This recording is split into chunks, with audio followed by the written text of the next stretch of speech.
Olá, este é o programa OAB na TV da 12ª subseção que abrange os municípios de Jardinópolis, Ribeirão Preto, Serrana, Cravinho, São Simão e Santa Rosa de Viterbo. Este programa tem o apoio cultural do Centro Universitário Unicep. No programa de hoje nós vamos falar de fraudes e golpes financeiras a que estão sujeitos os consumidores. Para isso nós trouxemos o nosso colega advogado, Dr. Alexandre Souza. Alexandre, obrigado pela presença. Obrigado, eu cumprimento a todos. É muito bom estar falando sobre esse assunto, já que tem uma relevância, atinge várias pessoas, tanto nossos amigos, também pessoas que a gente já ouviu falar que investiram e perderam muito dinheiro nesses esquemas de pirâmide. Com certeza. Alexandre, vamos começar. Eu queria começar te perguntando então, o que é a pirâmide financeira, o esquema de pirâmide financeira? A pirâmide financeira é um esquema que alguém inicia através de uma venda de um produto ou mesmo de um serviço. E a partir do investimento que a pessoa faz, ela tem a promessa de oferir uma riqueza em um pouco período de tempo. Praticamente impossível se manter a longo prazo. Quando que esse esquema, quando esse esquema rui, ele começa a ruir? O problema de toda pirâmide financeira é justamente o tempo. Porque quanto mais tempo se leva, mais tempo as pessoas vão tomando as informações necessárias para evitar de ingressar nesse tipo de fraude. Basicamente a promessa é assim, você coloca dinheiro, explica melhor isso para a gente, Alexandre. Para ganhar dinheiro nesse tipo de esquema, a pessoa tem que fazer um investimento inicial. E esse investimento inicial, geralmente, é bem mais alto do que os outros investimentos disponíveis no mercado. E esse esquema de pirâmide financeira, ele é considerado crime? A lei que define, tipifica e veda esse tipo de fraude é uma lei de 1951. Ela está um pouco defasada. Acontece que existe, sim, a possibilidade de se evitar que esse tipo de mal se propague na sociedade atual. Seria a lei de crime, era enquadrado como? Que crime exatamente é enquadrado a pirâmide? É um crime tipificado contra a economia popular. Não existe uma figura penal específica para essa modalidade, né? Não existe. As pessoas que cometeram vários crimes já no decorrer das últimas décadas não tiveram que cumprir nenhuma pena. Tiveram sim que devolver o dinheiro ao ferido com essa prática delituosa, mas infelizmente há muito o que se fazer para evitar que esse tipo de fraude se perpetue no nosso país. No seu entender, então, esse esquema de pirâmide financeira, seria necessário uma lei penal específica para ele, é isso que você está... Seria necessário não apenas estender as penas, mudar o Código Penal vigente, seria dar certeza da punição de quem cometer esse tipo de delito. Esse que é o problema, não está na extensão das punições, e sim em prevenir esse tipo de atitude, dando a certeza ao infrator que ele será punido. Agora, pelo lado civil, né, Alexandre, recuperar o dinheiro pode ser muito complicado, né? É uma tarefa difícil, já que quem inicia esse tipo de empreendimento, quem inicia esse tipo de pirâmides, eles já pensam em tudo, principalmente no que fazer quando a pirâmide ruir, porque é uma coisa muito certa. Toda pirâmide que se inicia, ela vai ter um fim. E geralmente, quando esse fim chegar, ele vai trazer um prejuízo imensurável. E a pessoa não vai ter, primeiro, quem processar? É isso? Inicialmente vai processar a empresa. Acontece que os sócios, já com a má intenção, eles vão fazer de tudo para que a pessoa, quando for descobrir que foi vítima, será muito tarde. Ela sofrerá um prejuízo imensurável. O dinheiro já sumiu, o patrimônio também não existe mais, é isso, né? Na maior parte dos casos é isso que ocorre, infelizmente. Agora, existe uma outra modalidade que é considerado legal, que é o marketing multinível. O que é marketing multinível, Alexandre? O marketing multinível é diferente do esquema de pirâmide, apesar de conter algumas semelhanças. Tem empresas sérias que trabalham com esse sistema de marketing multinível, inclusive empresas renomadas, como por exemplo a Jequiti e a Avon. Mas as pirâmides, ao contrário destas, sempre lesionam aqueles investidores, aquelas pessoas que investem nas pirâmides, certamente estarão condenadas a amargar um imensurável prejuízo. Mas como dá para saber a diferença entre a pirâmide e o marketing multinível? Como é que funciona esse? A diferença básica entre as pirâmides e os esquemas de marketing multinível é na entrada daquela pessoa que vai investir. Ela tem que começar a investir primeiro para depois ter a promessa de quem sabe recuperar tal investimento. Então, cita para a gente alguns exemplos, assim, para a gente poder diferenciar bem assim, o que é o marketing multinível e o que é a pirâmide financeira. O marketing multinível geralmente tem um produto e esse produto ele é rentável no mercado. Ele tem concorrente sim, mas esse produto traz lucro, ele é importante para a empresa. Ao contrário das pirâmides, é quando a pessoa investe o dinheiro e aquele dinheiro da anuidade, da mensalidade, que movimenta o esquema de pirâmide. Ele pode até ter um produto, mas esse produto ele não consegue concorrer com os demais que estão no mercado. Entendi, quer dizer, normalmente é um produto que não tem relevância nenhuma, é só um disfarce, é isso? Né? É apenas um disfarce, um subterfúgio para tirar o dinheiro das pessoas. E no marketing multinível, então, a pessoa ela tem que trazer gente, mas há efetivamente uma compra, é isso, né, Alexandre, que você está falando? Exatamente. Há a existência de um produto que é vendido e aceito por quem compra, por quem faz parte da rede do marketing multinível. Agora, se você pudesse, quais dicas você daria para que as pessoas evitem cair nesse golpe de pirâmide financeira? Uma dica valiosa é que a pessoa não deve entrar sem ao menos buscar as informações necessárias. Ela tem que procurar saber se essa empresa, tanto quanto seus sócios, são pessoas idôneas.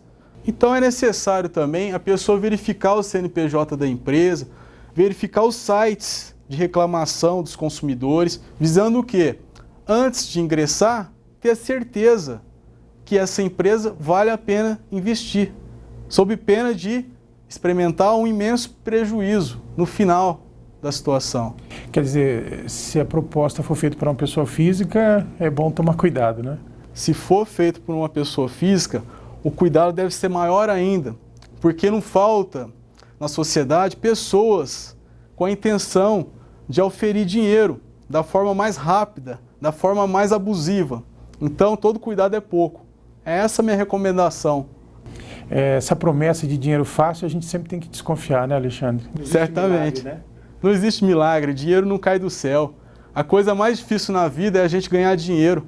Não vai ser no conforto do seu lar, atrás de uma mesa de computador, compartilhando informações, anúncios publicitários no Facebook, que você vai ficar milionário. Então, a pessoa que estiver me ouvindo, tenha o máximo de cautela antes de ingressar nesse tipo de aventura.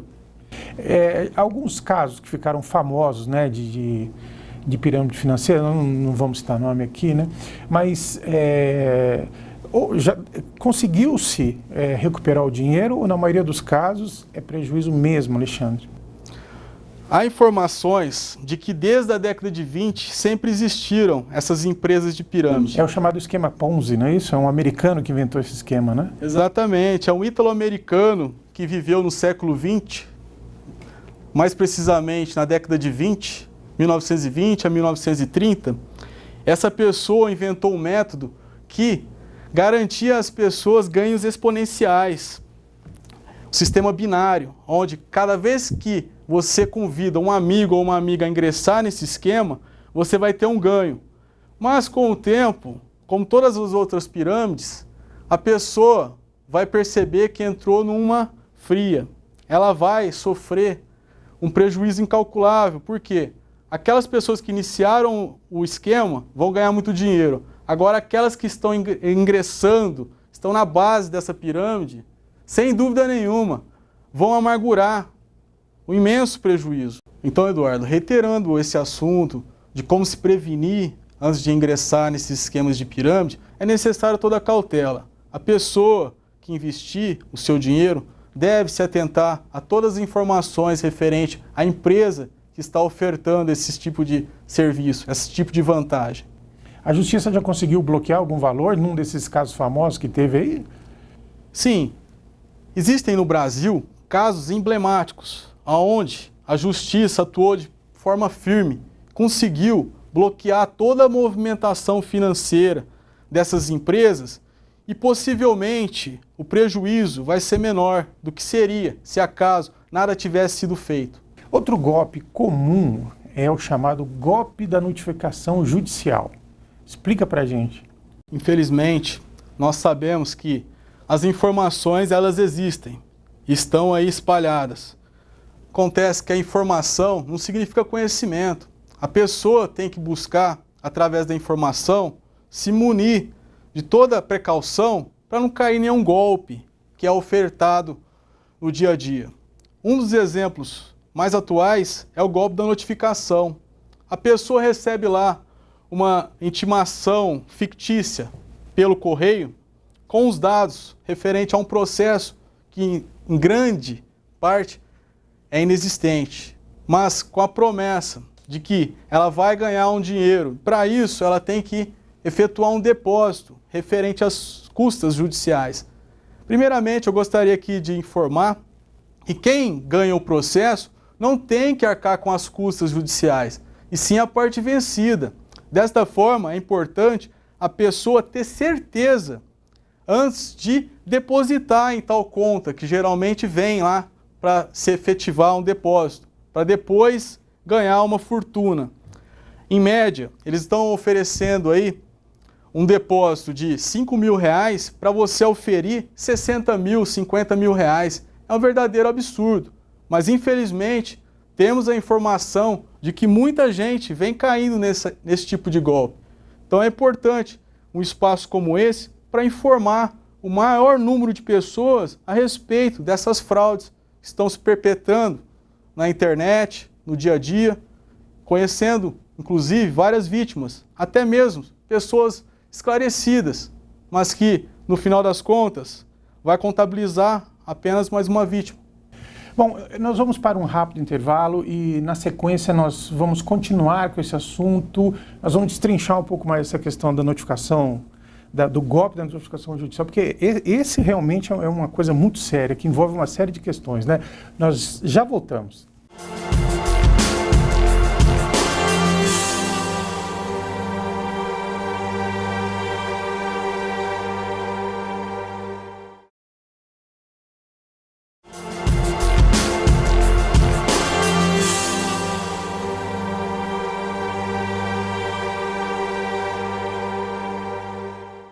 Estamos de volta com o programa OAB na TV, que tem o apoio cultural do Centro Universitário Uniceb. Hoje estamos com o Dr. Alexandre Souza discutindo fraudes, golpes financeiros e outras questões ligadas aos consumidores. Alexandre, vamos voltar nessa questão da notificação judicial, porque essa é realmente impressionante, né? Quem manda essa notificação, Alexandre? Geralmente, quem está enviando esse tipo de correspondência são pessoas de má fé, são criminosos que estão aí buscando a oportunidade de receber indevidamente quantias de dinheiro de pessoas desinformadas, de pessoas que não tomam as devidas cautelas. Eles têm, assim, o cuidado de procurar pessoas que sabem que estão movendo ação na justiça. É isso? Ou você já viu gente que sequer estava discutindo coisa na justiça e mesmo assim caiu no golpe? Infelizmente, esse tipo de prática delituosa está ocorrendo com todas as pessoas. Os criminosos se aproveitam de informações cadastrais que circulam pela internet e jogam essas correspondências às pessoas, jogam a isca. Infelizmente, sempre vai ter aquelas que vão acreditar. Mas essa coisa de pagar as custas processuais, eles dão uma conta de banco, eles mandam a guia, eles mandam um boleto, como é que é isso, Alexandre? Infelizmente, eles se aproveitam das informações e faz com que a pessoa acredite. Através dessa correspondência, tem lá até o brasão do Estado de São Paulo, do Poder Judiciário, e a pessoa, na busca de auferir aquela quantia, que geralmente é volumosa, por volta de 50 mil, 60 mil reais, sob a circunstância de que ela necessita depositar de 10 mil reais, 6 mil reais, e nisso faz com que a pessoa vá lá, sem tomar as cautelas devidas, deposita o dinheiro. E no momento de receber, aquela quantia prometida, ela fica a ver navios. Quer dizer, a pessoa precisa pelo menos ter o cuidado de consultar o advogado dela, né? É necessário que ela tome todo o cuidado. E um dos cuidados principais é ela consultar um advogado, buscar as informações. Mas se ela não ingressou com nenhuma ação judicial, ela deve se perguntar por que estaria com esse direito de receber esse valor que está nessas notificações fraudulentas. É isso que ela deve pensar. E se ela entrou com uma ação, ela tem um advogado, né, Alexandre? Não é isso? Sem dúvida, se ela ingressou com uma ação, ninguém mais do que o seu advogado, constituído nos autos, a pessoa capaz de passar as informações referentes ao processo. E é isso que é recomendado, para que ela consulte sempre um advogado de sua confiança. E outra coisa que a gente precisa esclarecer para o público também, Alexandre, questão de intimação por e-mail, né? Eu mesmo já recebi intimação de Polícia Federal, pedindo autorização de cadastro, né? Esses órgãos públicos não mandam intimação por e-mail, né, Alexandre? Com a popularidade aí da internet e o acesso franqueado à maior parte da população, os golpistas viram uma nova oportunidade de praticar suas ações criminosas. E essas notificações via e-mail têm sido vistas com muita frequência, mas é necessário também ter a ciência de que não se passa de um golpe. Nessas notificações aí judiciais que você já andou vendo, né? Você trabalhou em casos assim, tem o timbre do Poder Judiciário, quer dizer, é tudo feito certinho para enganar, né? É bem trabalhada geralmente essas notificações. Para uma pessoa leiga, ela tem que se ater aos detalhes. Por isso, eu recomendo que, em caso de dúvida, procure um advogado de sua confiança, para que ele analise esse documento e te dê a certeza sobre o que se trata. Bom, nós vamos sair agora desse campo dos golpes e das fraudes, vamos falar um pouco do comércio regular, mas que também pode ter algumas armadilhas, ainda que legais, né, para os consumidores ou nem tão legais, né? Eu queria te perguntar a respeito de compra com cartão de crédito, com cartão de débito. O consumidor pode ser cobrado além do valor da mercadoria ou além do valor do serviço? Eu queria que você explicasse isso para a gente. Essa cobrança dessa taxa de manutenção das operadoras de cartão de crédito, ela é tida como abusiva pelo Código de Defesa do Consumidor. Por quê? Esses custos não podem ser repassados aos consumidores. Senão, corremos o risco de futuramente, ao passearmos no shopping center, de termos que arcar com a eletricidade do local que mantém os ares condicionados, com o estacionamento, que hoje em dia já é cobrado, mas também com outras partes que são insumos de quem está nesse ramo. O empresário, ele tem os custos dele. Ele não pode querer repassar aos consumidores esses custos, sob pena de estar incorrendo em um abuso previsto no Código de Defesa do Consumidor. É muito importante que as pessoas se manifestem quando houver aquela tabela de compra mínima no estabelecimento com o uso de cartão, tanto de débito ou mesmo de crédito, porque é tida como abusiva pelo Código de Defesa. É sempre bom lembrar, muito boa essa questão, já que grande parte das compras que são efetuadas no comércio são mediante o uso do cartão de crédito. Explica melhor para a gente essa questão da exigência aí da compra mínima. Alguns estabelecimentos comerciais põem logo na frente do caixa que a pessoa, se for realizar uma compra mediante o uso de cartão de crédito ou cartão de débito, tem que adquirir um valor mínimo para que seja possibilitada a venda. Isso é tido como abusivo. Porque está forçando o consumo, né? É uma venda que ela impõe uma condição desleal ao lado mais fraco da relação de consumo, que são os consumidores. É muito importante as pessoas terem noção, tanto também quanto os comerciantes, que poderão ser responsabilizados administrativamente por tal prática. Outra questão que traz muita dor de cabeça também, né, é a questão de aquisição de veículo, né, com financiamento, que muitas vezes a pessoa não vê o valor que ela vai pagar ao final, ela só vê se ela consegue pagar o valor da parcela, né? Eu queria que você falasse um pouco para a gente dessas questões de juros abusivos em contratos de leasing, financiamento de veículo. Os contratos de financiamento, leasing, para aquisição de veículos automotores, eles estão em evidência ultimamente. Por quê? Todas as pessoas que têm uma renda comprovada, ela tem a possibilidade de adquirir um veículo 0 quilômetro por meio de um financiamento ou dessas outras formas de contrato. Alienação fiduciária, o leasing. Ocorre que o custo efetivo do contrato, geralmente, não é repassado no momento da feitura do contrato. Só posteriormente, quando a pessoa não consegue pagar uma das parcelas do boleto, é que ela vai perceber a situação que ela entrou. O prejuízo nesse tipo de caso é muito grande, porque com o atraso de uma das parcelas, vira uma verdadeira bola de neve. Mas o Código de Defesa do Consumidor, ele tem previsão legal, em seu artigo 51, por exemplo, que fala das cláusulas abusivas. As cláusulas abusivas, que põem o consumidor em desvantagem excessiva sobre os bancos financiadores. Então, quando ocorrer uma situação dessa, vai ser interpretada de acordo com o Código de Defesa do Consumidor. Vai ser interpretada as cláusulas do contrato de acordo com a legislação em vigência. Alexandre, mas você não conseguiu pagar a parcela, atrasou uma, atrasou duas, atrasou três. Qual é o melhor caminho a seguir? O primeiro passo, em caso de atraso, é tentar um contato com o banco. Tentar entrar num acordo, verificar a possibilidade de adimplir aquela parcela vencida sem o pagamento excessivo dos custos que estão embutidos nos contratos.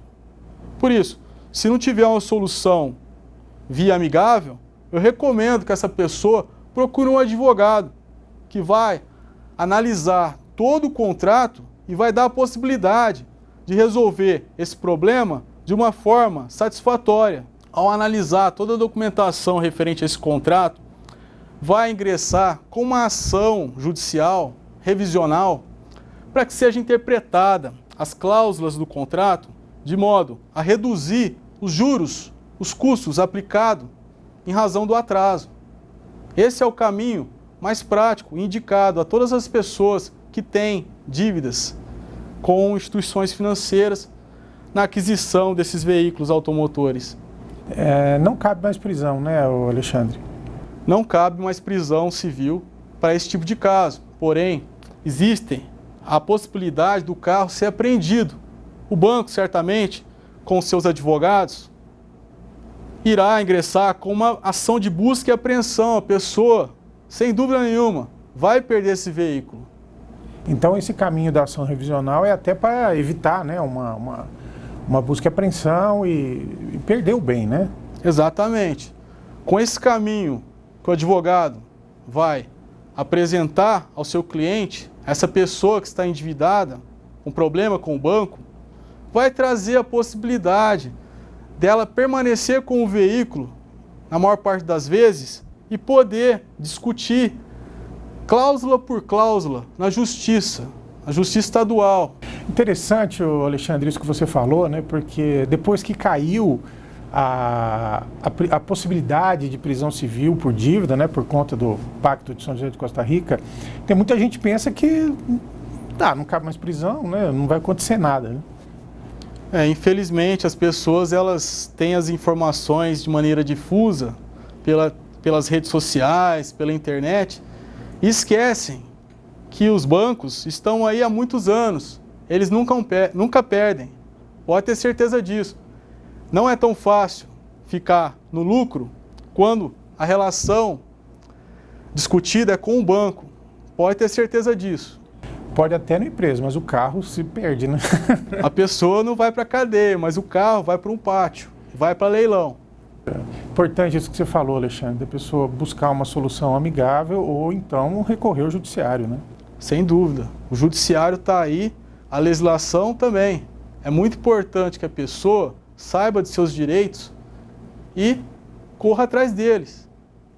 Bom, Alexandre, esse é um tema inesgotável, eu já previa que a gente não conseguiria terminá-lo, né? E eu já deixo aberto, inclusive, a tua participação para um futuro programa e queria muito agradecer a tua presença aqui.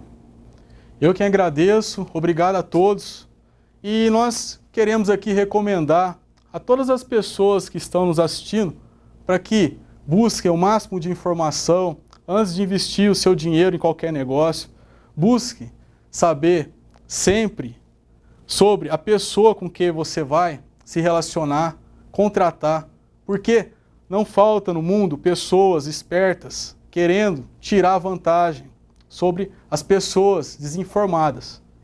Esse espaço aqui só vem engrandecer cada vez mais o trabalho da OAB, principalmente da 12ª subseção, pois a população merece ter a informação de uma maneira bem clara e fácil.